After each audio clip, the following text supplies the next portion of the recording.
Hi, I'm Dr. Barbara Becker Holstein, and this is my first podcast.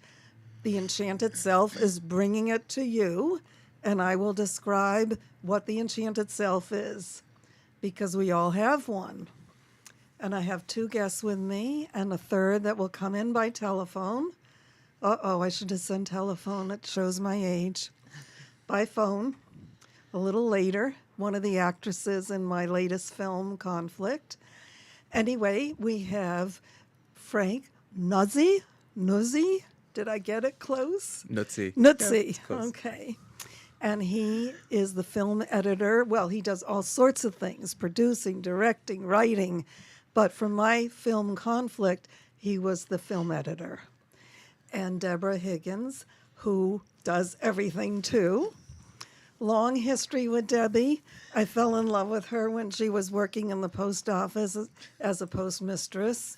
And I was I shouldn't say just, but I was a private psychologist with a dream about filmmaking, but it was simply a dream. And we used to chat all the time, and I saw you doing your summer festivals. And then when the dream burst upon the world as reality, I begged. I think I didn't really have to beg, but I wanted you so much to help me with the producing and learning some of the ropes as I was reinventing myself. So I just want to give everyone just a little sense of what in the world is the enchanted self, and how does a psychologist move from being someone who sits in a closed room with confidentiality and all sorts of hidden stories to being a filmmaker. So I was very concerned about women. Women have been my focus for lots of reasons, but mainly there was less research on women's happiness than there was on men. Very often they got all the men to do the research on men. So anyway, for about 25 years, it was on my mind that I wanted to understand women and what was restricting them, because even before the Me Too movement, it was very, very obvious that women were not fully developing themselves, that very often caring for others, putting others first, diminishing themselves in the way they spoke. Things were there. Now, the fact is that often things were there because maybe that's the way our society had been structured, and still is to some extent, with the fear that many women have that they must be careful and cautious because it's it's a man's world kind of thing. All of these factors, but long story short, I interviewed women that were not in my practice. The bad news was that they all suffered from self-esteem problems, whether they were 25 or 80. The good news was that they all had ways to be happy and to feel great, but a lot of those ways were secret. They didn't tell other people, probably because they didn't want to be put down or knocked down. You know, it could be as simple as their garden. It could be telling stories to their grandchildren. It could be skiing. But it wasn't stuff that they really announced. And so when I finished interviewing them, and you probably don't know, we live in Monmouth County, and we have the beach fairly nearby and stuff. And I go down to the beach and I'd think, and I'd obsess over my stuff. I have my little tape recorder. What did I really find out about women? What do I want to teach the world? And I decided that what I found out was that we all have an enchanted self. Maybe a word that doesn't appeal to men quite as much as women, but it's something very special and authentic and unique and deep, probably somehow connected to our souls, that we all have, and we know when we're there and we know when we're not. And everybody seems to get that. So how could I, as a psychologist, help people get there more often? So the Enchanted Self became a vessel to reach out again and again to help people, whether they're talking privately to me in the treatment room, or I'm giving a talk or something like that, or I'm on the radio. How can you come closer to your real potential and your strengths and your talents? And what's keeping you? And is it such a big deal? What's keeping you? Well, if it's a wife or a husband that's beating you, yeah. But if it's just that maybe you'd have to schlep to the local community college to finish a degree, maybe you could get there. Sure. Maybe you can do it now. So how did this all translate into other things leading finally to filmmaking? I think it was because the treatment room is just one place, and you have to guard with great humility and sacredness. The people have come hurting. They don't come to you otherwise. And you can't necessarily take them to places they don't want to go. They're here for certain things, problems and issues. So I started to reach beyond that. And I'm not even going to take you through the journey because it was so long and involved a first website and speaking and radio shows and stuff and even public access TV. But the big step was putting some of this into books. And we're going to show you The Truth, which was the first book about girls. Well, actually, let's start with that one. This is the book, The Enchanted Self, where I document a lot of the research I did and also case studies on my clients. And it also gives at the end of each chapter exercises on how you can get closer to your enchanted self. But that wasn't enough. And besides that, I didn't become rich and famous. And my husband was beginning to complain, it's costing so much, all these things I'm doing to reach the world. He's still complaining. But I think he really sees a lot of good has happened. And so eventually I wrote a book, The Truth, Diary of a Gutsy Tween, which will show you the cover, which is now published by Sky Pony Press. And this book is in diary form, and a girl speaks from her heart about what she knows to be true, what her parents often don't bother to remember or know as truth, and some of the issues that kids really face: falling in love, having a crush, hating a sibling, not having friends, feeling left out in the classroom because the teacher answers the other kids, just stuff. The bully that trips you when you walk, whatever. And that led to a sequel, Secrets, Diary of a Gutsy Teen. And here she's older. And that had similar things, but just at a little more sophisticated level. She's now about 14 into 15. And after that, what happened was, and I can't even tell the whole adventure. First of all, you'll get bored. Secondly, I'd have to, it's just too long. But this fellow came into my life, Robert,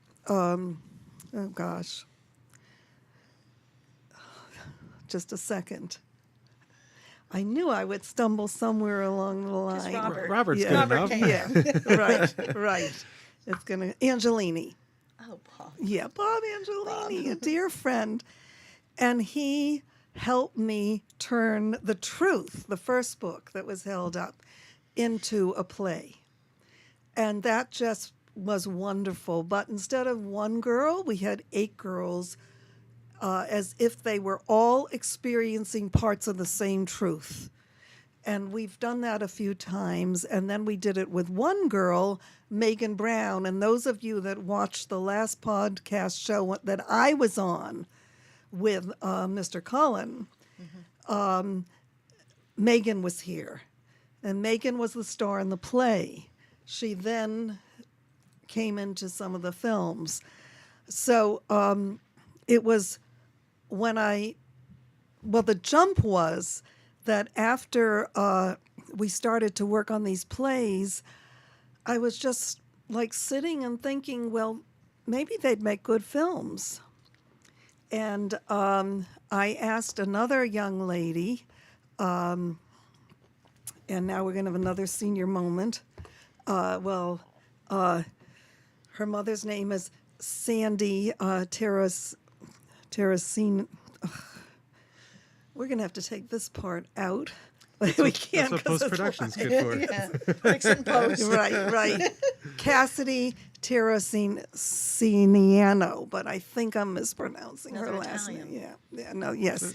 We got tough names. And she starred in our first film, The Truth, a short film.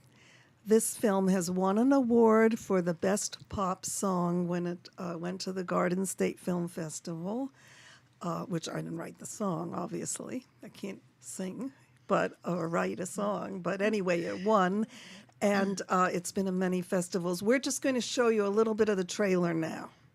I decided to write in my diary and share the truth with you at the same time. That's why I set up my camera every time I have something to say. I worry about lots of stuff. Maybe things you never thought of. I have to hope things turn out all right. Whatever I will share with my diary, I will share with you. I've always told you the truth. And I will still, and even secrets that no one else will ever know.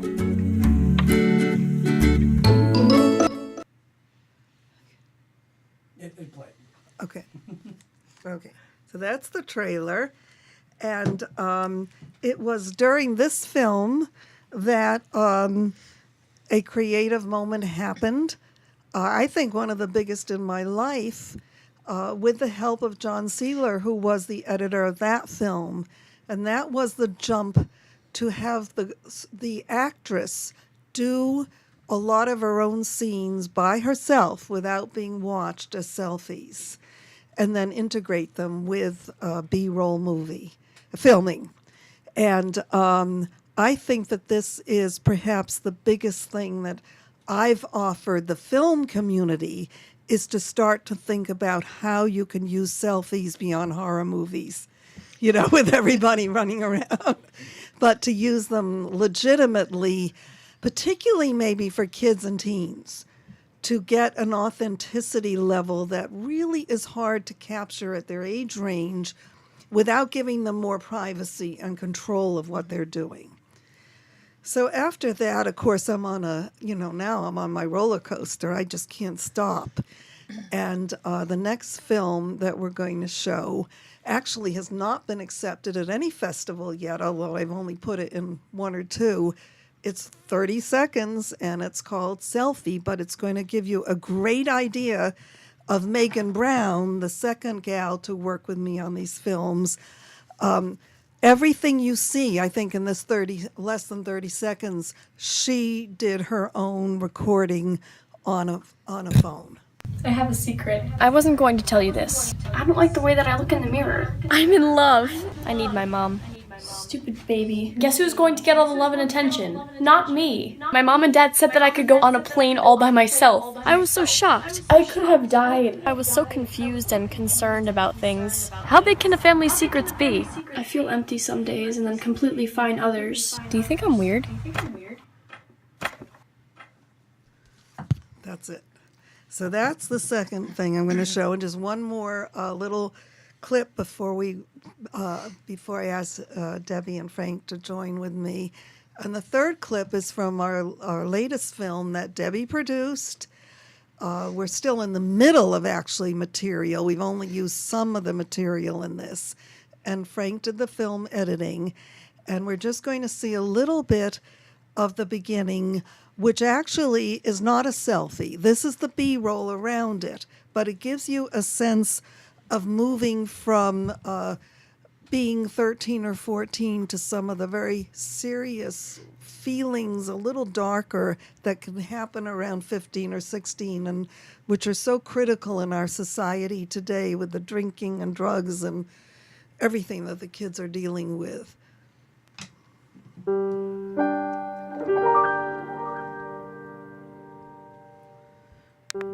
Don't ask me about Rob ever again. We're done. It's finished. It's over. Some things are just too painful to talk about. I really hope you can understand that. Okay, it's a very short clip. I didn't, I want to leave plenty of time to chat.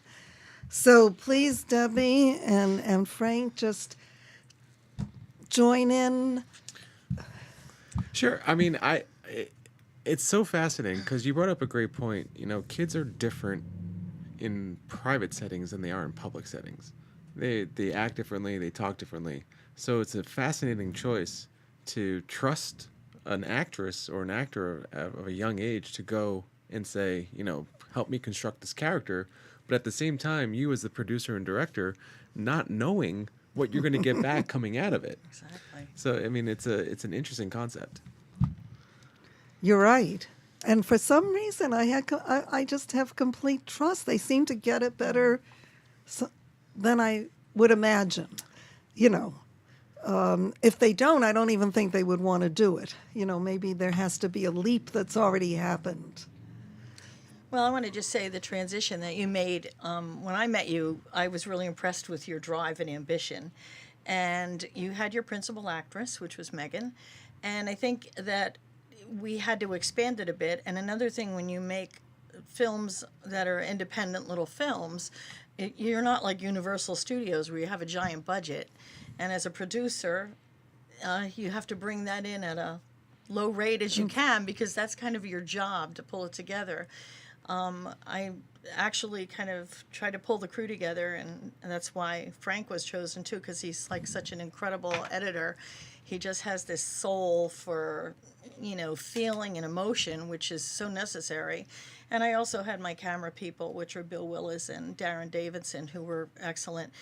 And we try to get something for nothing when you're a producer, which I did a lot. And one of the funny things about it was we used Tuzio's Restaurant, which is a real popular restaurant in Long Branch, and they were so generous and wonderful. And by the B-roll and different characters that Barbara had created, it really blossomed and filled things out and gave the genesis to this young girl's expansion into womanhood. And between the crew and the places, and especially Frank, he's a wizard, it really turned into something lovely, I believe. I'm sorry, I didn't give a clip of an address for Tuzio's. I wish I had, and it may be too complex to do. Tuzio's 2nd Avenue, Long Branch, New Jersey. But also, we didn't show a clip. Right. Maybe the next show. But that was an interesting thing, because the first film that I did that involved Tuzio's falling in love, I didn't realize that if you use a popular song that's maybe 50 years old, you could still be sued up the kazoo. And, Yep. I was so in love with the song, it was really hard. And we finally, the best we could do, because we don't even know who owns it, but the best we did was, I think, Debbie, through you, we got that fellow to... Yeah, I used Justin Ryan, who's a musician, and he took it to task, and he did a nice job with the music. And actually, he's the second project he's done for me, and the love of wanting to do something in film was his impetus, which was great. And the song is Young Love, Sonny James, I forget. Yeah, Sonny James. Yeah, and I mean, I just oh my God, this song is so perfect. I can't believe I can't get clearance, but he did a great job. Yeah. And then Secrets we used. This is interesting because I'm a great believer in the great divine, and not only things coming through, but people still in touch even if they're deceased. I mean, not all the time would drive us nuts, but I didn't know what song to use, and I didn't want to get caught in any of that money stuff. And one night I was just sitting, thinking, and I remembered that my mother had loved that Shaker song. Simple Gifts. Yes, and it's free. It's over 100 years old, so this, and that's what we used in Secrets. Well, and it's amazing what music can do to a film. whether it be a score or just a song, it sets the tone for your Yeah. piece. And then Yeah. it guides you to know what kind of piece you're editing. If you're going for the melodramatic, the dramatic, the comedy, it's a nice little leeway into the mind of the director to know, okay, this is on her mind. But you found the music for Conflict, and it's perfect because it's dark. It's dark, but it's not scary You dark. dark person, Frank. You know, it's Yeah. not like, it doesn't give you the creeps, but it's, With the piano playing in the Yeah, intro. yeah. Yeah. But I think it also set the tone. yeah, it did. I'm for- saying I couldn't have found it. I didn't know what to use. Yeah. And that's the beauty about audio blocks and going into these programs that are offered for filmmakers. You subscribe and then you get a plethora of stuff. You can get lost in there. We've gotten lost in searching for music, and that little bit took, I would say, about 2 hours to really pinpoint and find. Right. And the searches that you do, I think I put at one point Enchanted because I wanted to incorporate the Yeah. production company name and what you were trying to accomplish. And you just go on that journey. You just kind of Yeah. pick and choose. And it can make or break something. Yes, The absolutely. wrong music can destroy something. And, Yeah. yeah. they say the best music in a film is music that you really don't hear. Exactly. Unless it's like Hitchcock, Bernard Herrmann, or, North by Northwest theme or something. But usually, if it stands out, the person is listening and looking at that more than the material. Exactly. Then it's not good. And that is so true. I wonder if we could get Rachel in now on and off. I want to get this young actress, Rachel, to share with us some of her reactions to being the bully, because she really carried that off. It's funny. I've never met her. Cutie pie. I've seen I felt like I've gotten to know her, but it's only through editing. Hello? Hi. Hey, Rachel. Okay. Hi, Rachel. Rach. This is Dr. Holstein. Hi. Hi. Okay to go ahead? Yeah. I'm wondering if you can tell the audience a little bit how it felt to be the severe, scary bully in Conflict. What it was like for you. So at first I was very excited, if that sounds weird, because I never play mean characters. And I thought it was really cool to have the opportunity to finally play like the opposite of a nice person, someone who has the complete opposite personality, because I feel like it was a challenge. And I also felt like it was interesting to get into that character, and it almost made me kind of understand more about the character by playing it. What would you do, and I'm hoping maybe you will do one or two more scenes that you create, what would you have her maybe have happen to her in another selfie scene if you take it on and you make this character come alive again? What I would probably suggest or have the idea of is showing her background life, showing how, like, why she's this mean character, because there's always a reason, I feel like, for why someone acts a certain way, whether it's they're upset with something or just something's going on in their life. And I feel like that has a huge effect, and I feel like that has a huge reasoning of why someone is acting some way. So I feel like I would show maybe her getting yelled at by her mom, or maybe like fighting with her sister, or fighting with a family member, and just showing that struggle that she encounters. That's good. I love that. I hope you'll work on that at some point when you have a little time. I know your life is so busy. Oh no, definitely. Yeah, I would totally do that. Yeah. And how did you pull your costume and everything together for being the bully? Because as I've been telling the audience, when I have the kids do the selfie part of the films, I usually stay clear of even telling you what to wear and so on. I want you to be, kind of invent the character. So for me, I thought, what's a typical kind of party outfit? Um, like what you would wear if you were going to go with your friends. But there are some people at my school who have more of those parties and more of those get-togethers. And I was kind of like looking based on inspiration, like, okay, I said to myself, like, I would want to wear an outfit that looks comfortable, but also approachable. And I feel like I said to myself, well, what do most girls sometimes wear at parties? Not stereotypical or anything, but just like, what would I go to? What was my go-to party outfit? And I feel like instead of something formal, I wanted to find like nice jeans. So I had these ripped jeans and I thought they were perfect.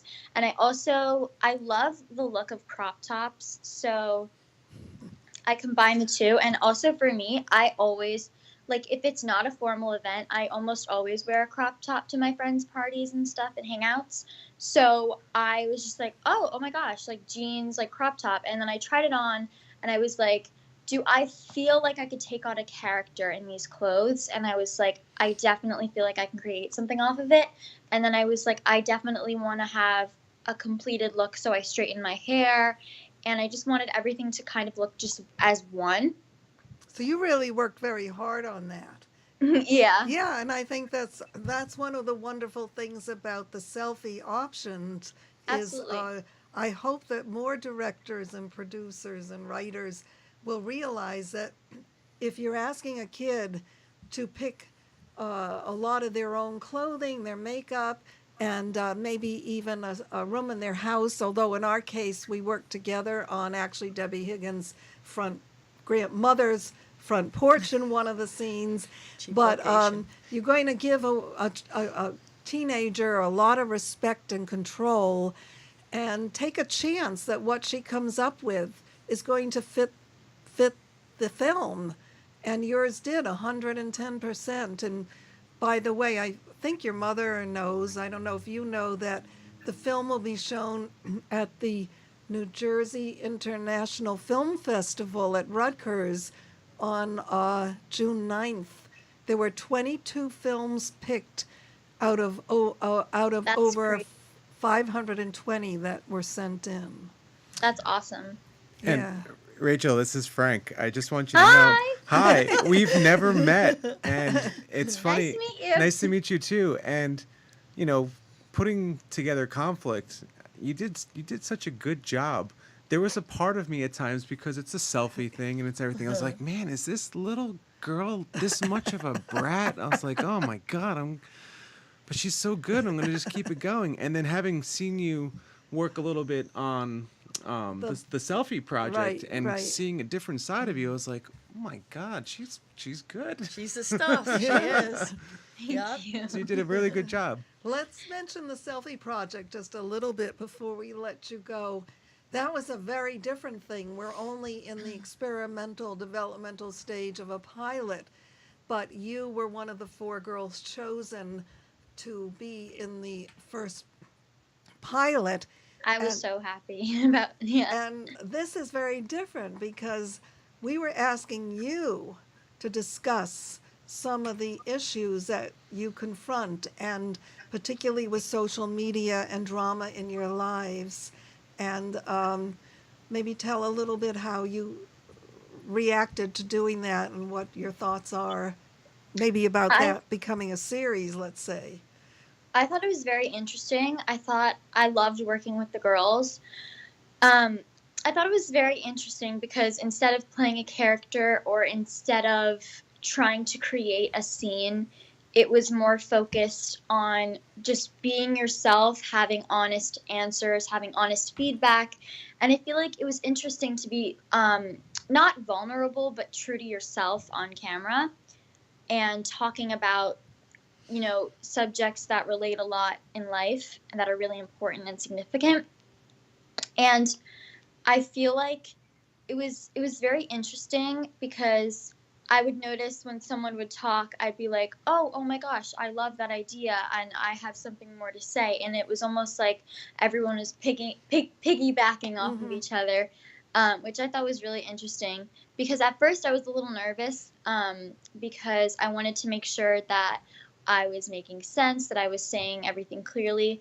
And I noticed that when the girls were talking and we all were talking, it was just felt more natural, as if we were just talking to an audience or just talking to even like a friend, that we were just having a conversation. And I thought that was really interesting to see how something so real and so natural can be on camera, and it can be seen as natural instead of planned. Yes. And I think that topic of friend drama really worked. And I'm wondering, what would you suggest as 2 or 3 more topics just off the top of your head? I think you had written in about vaping at one point, or was that, maybe not. We'll maybe learn that about was that. someone else. No. No. I said, what did I say? It's all right if you can't remember, but I said the importance of like how we were talking about almost like trust on social media, like that was a huge one, and just everything that comes with social media. We were talking about like the positives, the negatives, how it affects someone, how it's helpful for them, how it's a disadvantage to them. We were also talking about kind of, well, I know one person mentioned dating and having to deal with that. But I think there's definitely a lot of topics that we can come up with. I'm sure we can. Well, it's been a pleasure having you join us. It's great. Anything else that Debbie or Frank you want to ask or say before? Well, I just want to say, as the producer, Rachel was like the best. A fellow writer, actor, turned me on to Rachel, and she was incredible right off the get-go. And even when I met you, I said, well, I don't know if she's got the stuff to be a bully. But man, did you ever. You came across as a little you-know-what, and that was great. It made my job easier. So thanks, Rachel. Sometimes late at night, I play my own stuff, and then that's when I don't Google my name to make sure I'm still there. And I'll watch one of your Bullie scenes, and it's like, oh my God, if I had known you when I was a kid, I would just go home and want to shrivel up, I promise that's not my real personality. I know. Well, thank you so much, and all the best to you. We'll be in touch. Bye, Thank you Rachel. so much for having me. I really appreciate it. Bye-bye. Bye. What's a time check? I think we're at 33. Yep, about 30. Where's the hang up button? Well, and Yeah. just to continue the conversation about the Selfie Project, I think there's, like Rachel touched upon, you touched upon, there's so many different avenues that you can go down. There's so many different things that are happening to different age groups, and I think it touches on the enchanted self aspect of your whole, your whole idea of that there's this, internal, eternal part of us that illuminates the world. And I mean, we see it every day now more and more with like all the shootings that are happening, in the country. How can these kids actually become true to themselves if they're going to school and living in fear? And, Right. Right. It's such a just So different than when we were kids. it's scary. Yeah. It's scary. It is scary, and yet, obviously, we're going to do the best we can because we have to work where we are. And I think that it's very, very important that parents don't scare their kids, but also they don't trivialize what Sure. the world we live in. And the same thing with bullies. I'll go back to bullies. It's a little actually simpler to discuss than shootings. No, but but it's all part of that same line. And parents have to be very proactive, and their kid, if your kid is acting, first of all, your kid could be a bully or your kid could be being hurt by a bully. Sure. If your kid is possibly being hurt by a bully, there are some things to watch for. Is her disposition changing? Is she locking herself in her room more? Is she losing weight? Is she grumpy? Is she something's changed in her routine that she hasn't told you about? It just doesn't feel right. And although you cannot bombard a kid with 1,000 questions, you have to stay alert and you have to be encouraging. And sometimes the best way to be encouraging is to talk about yourself when you were that age. You know, and maybe there was a kid that was really a nuisance on the bus and made you feel very vulnerable every day. You know, talk about it and talk whether your parents went to the school or you handled it yourself, whatever it is. If you're a guy, I mean, most guys that talk, they say they've been beat up somehow, somewhere when they were little, you know, some other guy got to them. Don't be afraid to share.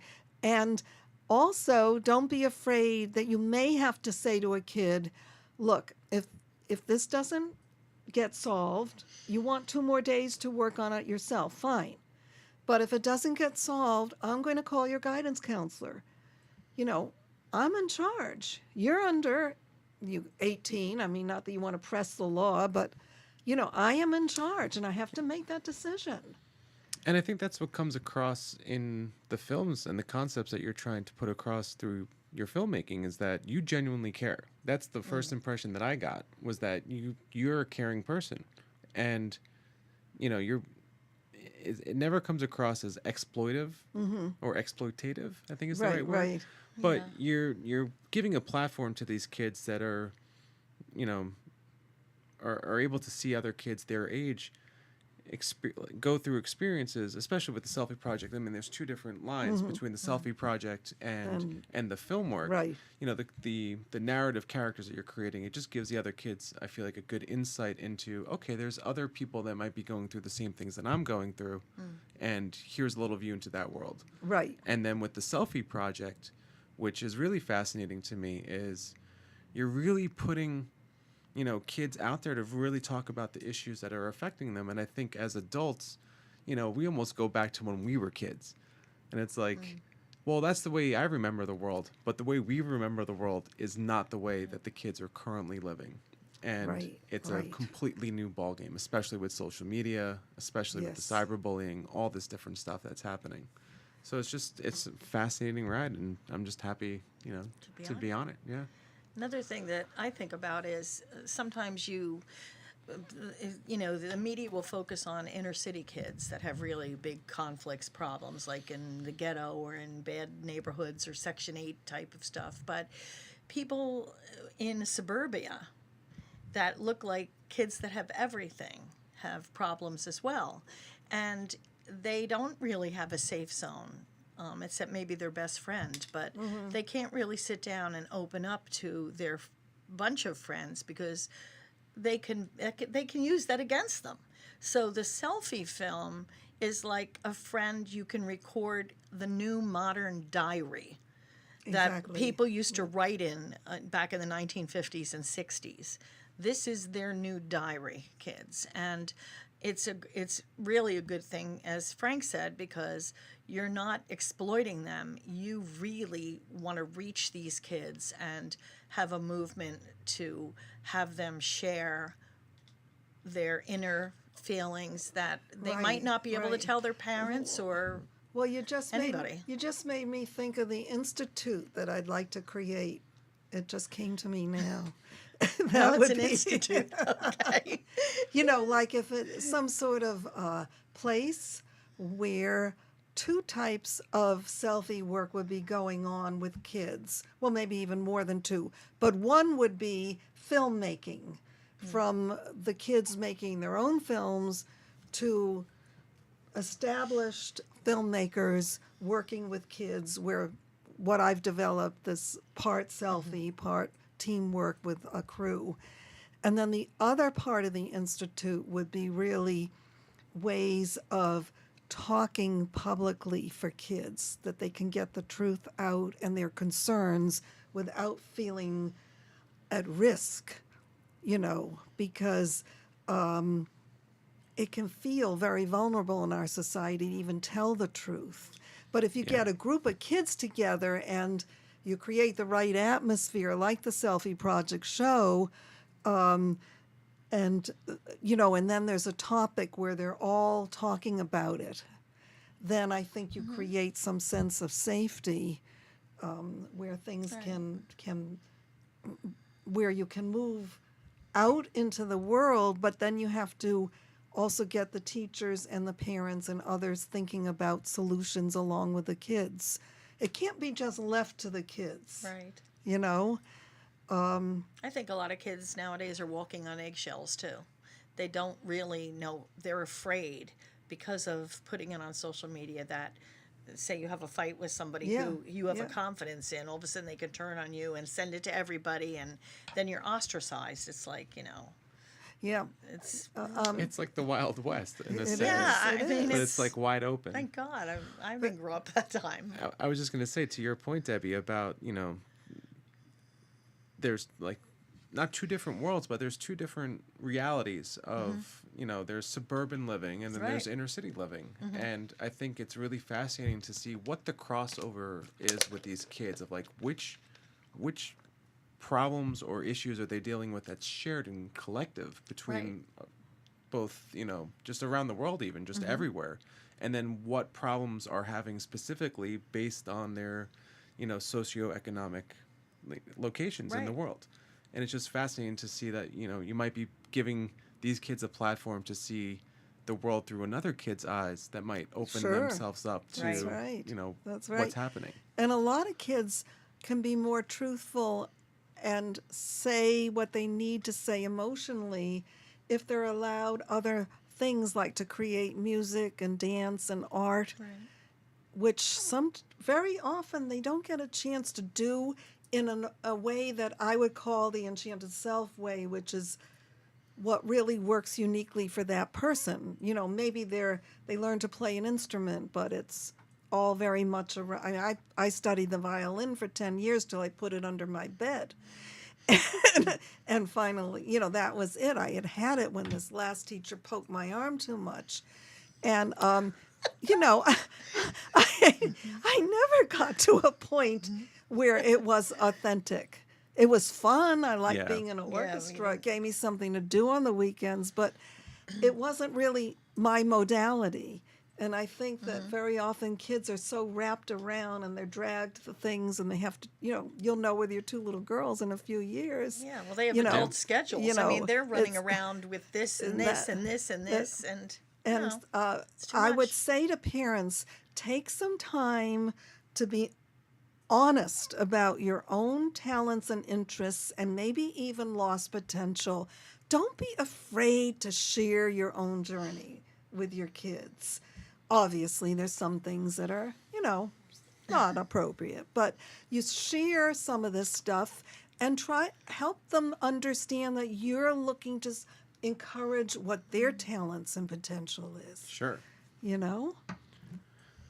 Well, and it's interesting too with, how much of our own personalities do we put on our kids? Like, how much are we trying to mold them into what we are, as opposed to letting them branch out and really be who they are?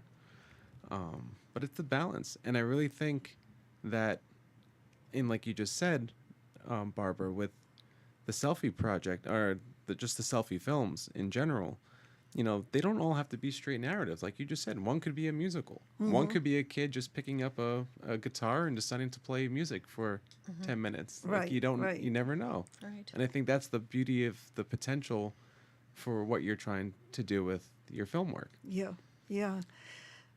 So I'm excited about the film. We only showed a very short thing from Conflict, but Conflict is very different than my first films, and it is heavier, and I like it and I don't like it, in the sense that I love these upbeat endings that I was genuinely able to figure out for Secrets and Falling in Love and the truth.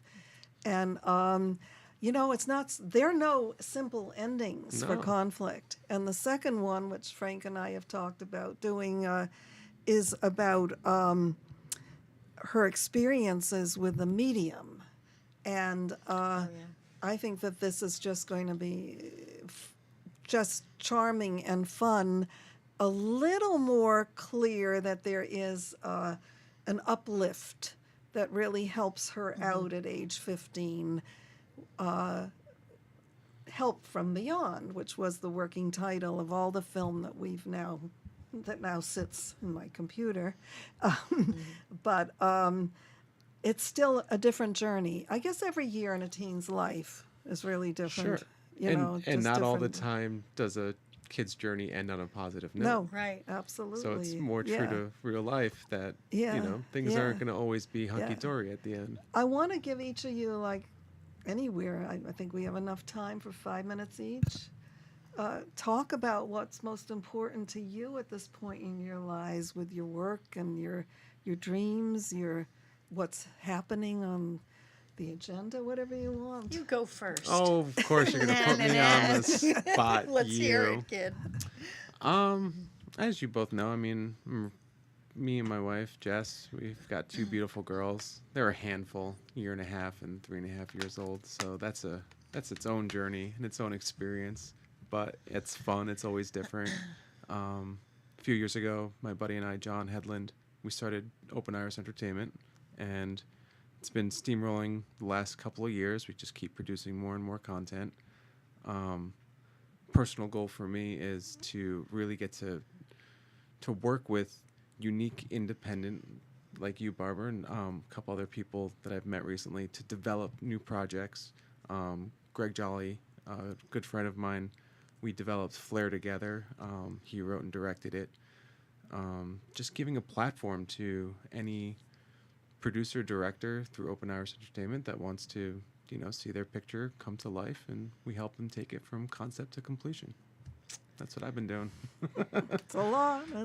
It's hard work and very delicate, intricate work. Yeah, and it's never the same, because I've definitely learned that there's no 2 people that are the same. So you're always different, dealing with different personalities. And I like to find or think that for me myself, that I'm an even keel person, that I can try to genuinely work and get the best out of anybody in any project.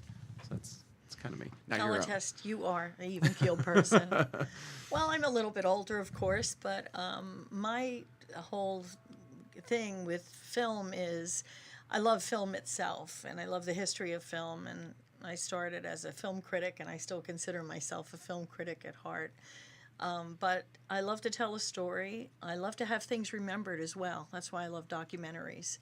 And I have a script out now, and hopefully it will do well.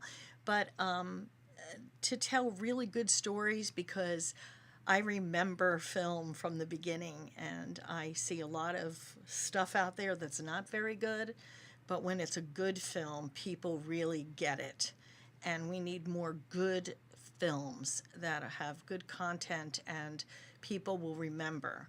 And I would just love to, pass that along. And with young filmmakers, there's so much that they don't know about wonderful films of the past. And I was just talking to people the other day about Bernard Herrmann, who wrote all the Hitchcock music, and nobody kind of knew who that was. And I mean, this is like the guy who wrote all the Hitchcock music and Fahrenheit 451, which was just redone on HBO. So I love to just let people know about what was there, too.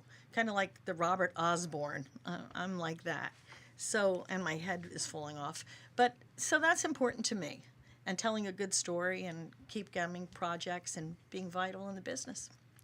Story trumps all. That's what I That's keep telling right. people. That's Story right. trumps all. It does. And, that's the problem with a lot of young filmmakers. They have the camera, they have the drive, but you need to know about the history of cinema. You need to know what worked and look at what the masters did. It's imperative that you do that. And you need to have a good story. Yeah. Well, they did. And yeah. I've found, in just my personal experience, that people with more experience, just in general, life experience, work experience, they're able to articulate their ideas better. storytellers. Yeah, they're just, it's just an overall, because they have so much more to pull from. Right. And I think that's the It's most important thing. experience. Right. And we just had on our recent shoot on Troll, Lenny Servideo, his son John Francis, he's still in high school. He's just turned 17, I believe. I believe he just turned 17. Don't quote me on that, John. I'm sorry if you're 18. I think you're 17, though. But, he wants to get in this business. And we were shooting in his house, because Lenny's been great to us. Mm-hmm. And we brought him on set as a PA. And he became the art director because he started decorating the room. We're like, hey, we need to make this guy feel more like an internet troll. Mm-hmm. He's like, I got you covered, and he would just started jumping in and doing it. And I was like, this is that's I wish great. I had this experience at his Exactly. age, to be on a true Yeah. film set and be like, Yeah. oh wow, I'm just running along.